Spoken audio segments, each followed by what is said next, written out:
আজ রবিবার দুপুর এখন 12টা। কিন্তু আপনারা জানেনই যে আমরা এখন এখানে এসেছি, আমার শাশুড়ি মা হঠাৎ করে মারা গেছেন।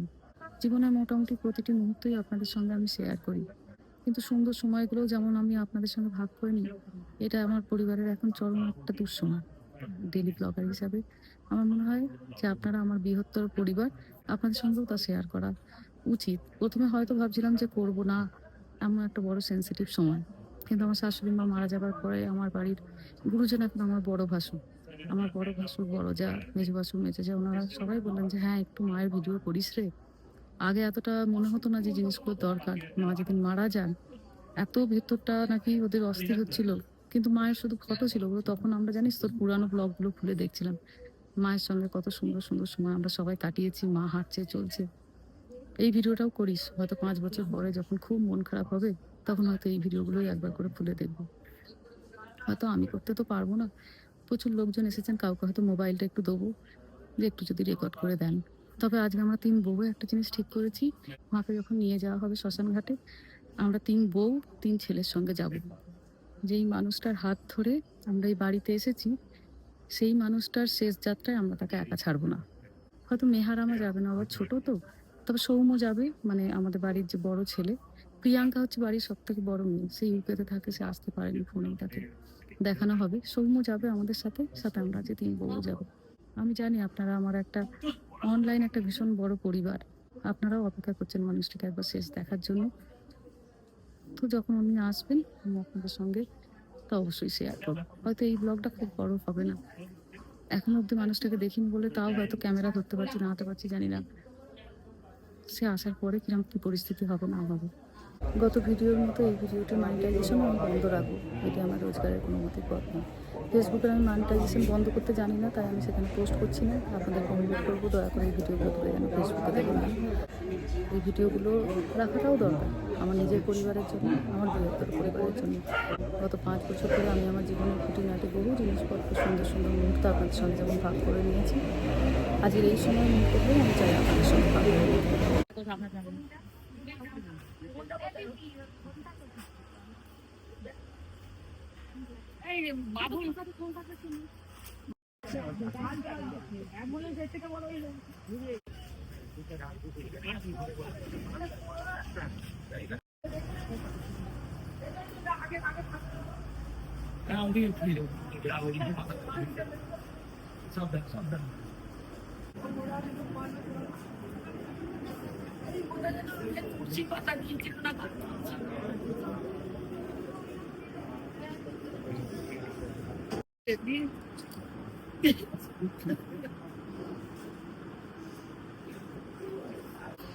মাথায় আগে বের কর, মাথায় আগে বের কর, মাথায় আগে বের কর, ঘুরিয়ে বের কর।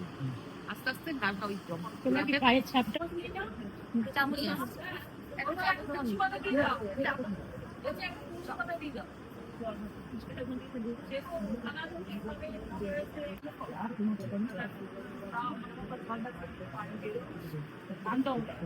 আমি এখানে দেখে তারপর আপনি না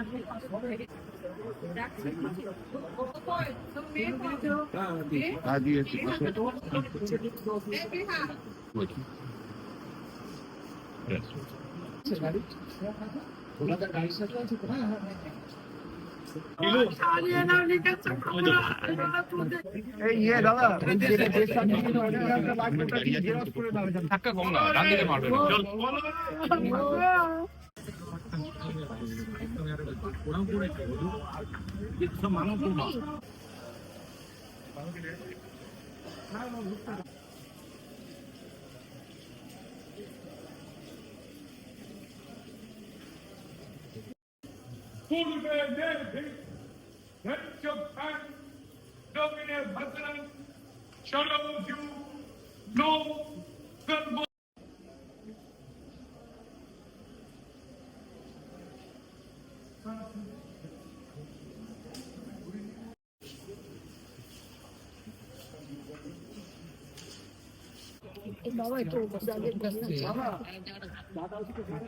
সব বন্ধ, টোটাল খুলে যেই খুললো এখন, এই ফোন করেছে আমাদের কাজ করবো।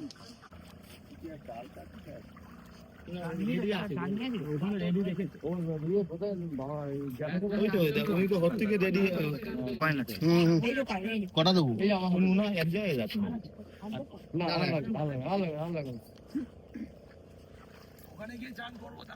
চলে এসো বাবাকে নিয়ে চলে এসো এখানে একটু গঙ্গার জলে হয়ে গেছে অস্থি বিসর্জন করা।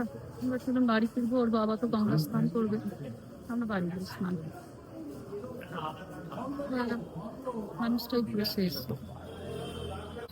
এই গঙ্গা ঘাটে আপনাদেরকে এর আগেও একবার এনেছিলাম, খুব সুন্দর। এখানে মন্দির আছে মনে আছে? যতবার হালি শহরে আসি আমরা তখন একবার করে আসি। আজকে অবশ্য মন্দিরে আসেনি, আজকে এসেছি মাকে দাহ করে মাথায় গঙ্গা জল ছেটে।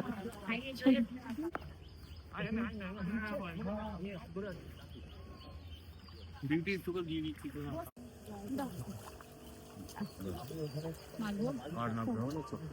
ঠান্ডা করো।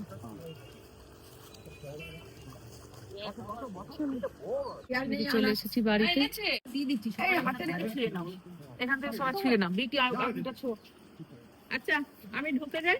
হ্যাঁ হ্যাঁ একজন ঢুকো, যে ঢুকবো মামাকে তো ছেড়ে দাও। মামা বাইরে না না আমি বাইরে চান করবো না না আমি ঢুকে গেলাম। আমি আসছি। হ্যাঁ ডিজাইনের সুইচটা ওই কথা। তুই কি ওই শ্মশান যাত্রী যারা আসবে তাদের সবাইকে মিষ্টি দিতে হবে নাকি? হ্যাঁ ও বাবু, তোমরা খেয়েছো কিছু? স্নান করেছো? ভাই স্নান করেছে? কে করালো ভাইকে স্নান? মিমি করিয়ে দিয়েছে। ঠিক আছে, চলো আমাদের ওখানে সমস্ত কাজকর্ম হয়ে গেছে, যাই এবার আমি এবার স্নানে যাই। কি করে দিয়েছেন? হুম, ঠাম্মিকে কি করে দিয়েছেন? ঠামিকে কি করে দিয়েছে মানে বডিটাকে?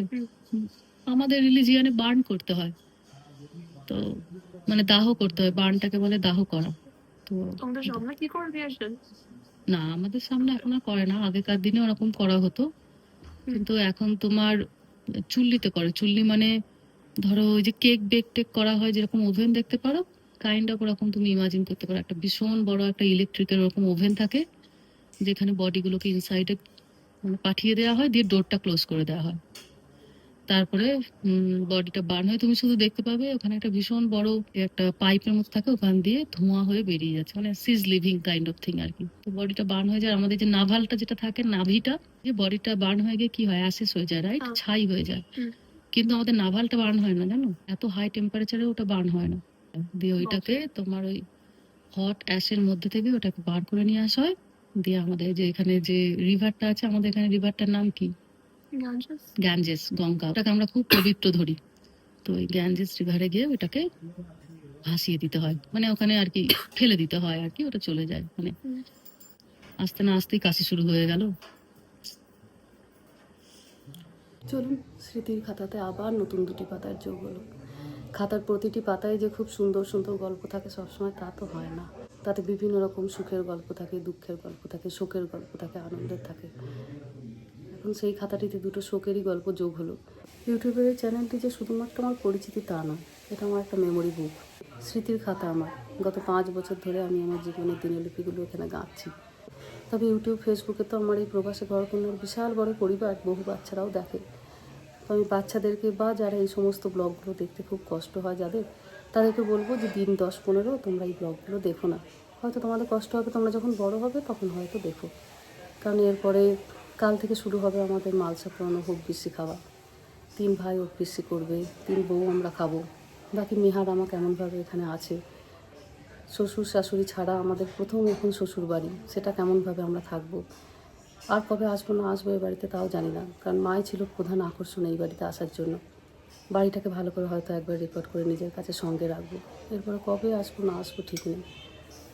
এরপরে শুরু হবে ঘাটের কাজ, যেখানে মানিক ও দাদারা তার ন্যাড়া হবে, শ্রাদ্ধের কাজ, নিয়ম ভঙ্গের কাজ, সব আমি একটু একটু করে রেকর্ড করব আর আমার স্মৃতির খাতায় যোগ করব। যাদের মনে হবে এই ব্লগগুলি দেখতে কষ্ট হচ্ছে, আমি তাদেরকে অনুরোধ করব আগামী 10-12 দিন ব্লগগুলি আপনারা ছেড়ে দিন, দেখবেন না, অ্যাভয়েড করুন। তারপরে আবার যখন প্রতিদিনের সে একই রকম জীবনযাত্রা শুরু হবে, বা যখন আমি ক্যালিফোর্নিয়া আবার ফিরে যাব, সে একই রকম সুন্দর সুন্দর ব্লগ আবার আপনাদেরকে উপহার দেবো। কিন্তু এই সামনের কিছুদিন ব্লগগুলো হয়তো একটু কষ্টর হবে, দুঃখ হবে, কিন্তু আমি তবু করব। কারণ এইগুলি আমার এই মেমোরি বুকের এক একটা পেজ, স্মৃতির খাতার এক একটি পাতা। এদেরকে আমি ছেড়ে দিতে পারি না। সুখের দিন যেমন আমার জীবন আছে, দুঃখের দিনও আছে, সব পাতাগুলোই এই খাতাতে থাকবে। চলুন, আপনারা তো জানেনই যে প্রায় 28-30 ঘন্টা ছিল আজকের জার্নি। তারপরে তো পুরো দিনটা এইভাবে কাটলো। এবার বড্ড ক্লান্ত আমরা, একটু রেস্ট নিই। কাল সকাল থেকে আবার যেভাবে যা হবে একটু একটু করে আবার আপনাদের সাথে তা শেয়ার করবো। ভালো থাকবেন সকলে।